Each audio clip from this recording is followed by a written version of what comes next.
19th century was the time when the Industrial Revolution took place in England. Most of the comforts that we experience in our lives today are based on innovations which originated during this century, and Britain was behind most of these innovations. In the 19th century, England had become the world's leading trading and industrial nation. There were three major reasons behind this achievement of Britain's. The first reason was its population growth. In the 18th century, Britain's population was only 5 millions, which had doubled by the 19th century. The other reason was its economic growth. No other nation could equal the growth rate that England was going through at that time, with GNP raising by 2% every year. And the third and most important reason was the increase in the production of manufactured goods. In fact, it was this increase in the production of manufactured goods which had led to the growth in economy.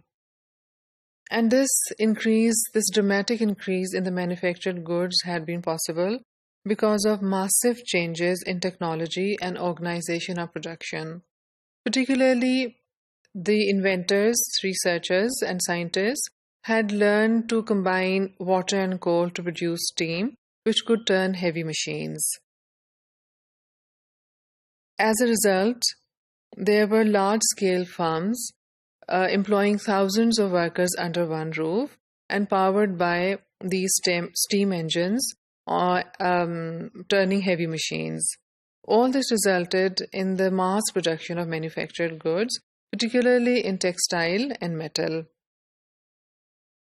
Britain was producing so many manufactured products that they were enough not only for the needs of the people living in Britain, but also for export.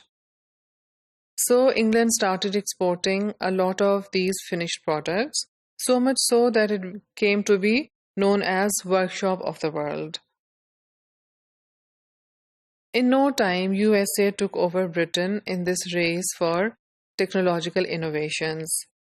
Many American inventors came to fame during this period.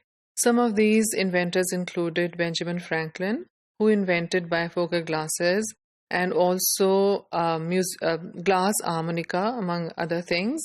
Thomas Edison, who invented bulb, as we all know, and Robert Fulton, who had invented steam engine. What is important for us to note about all these innovations is that they were being produced by English-speaking countries.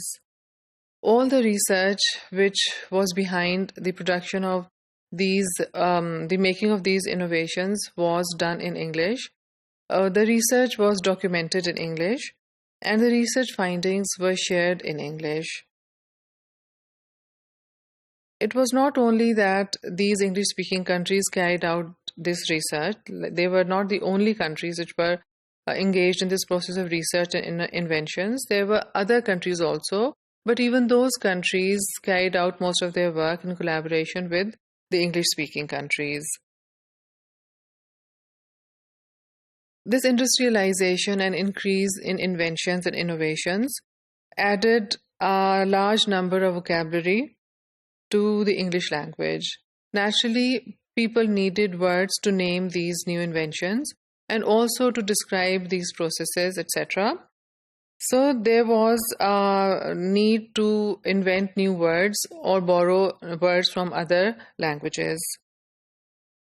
The other countries who were interested in these innovations and this technology, they needed to learn English to borrow or buy it, because all the information that went along these inventions was available in English only.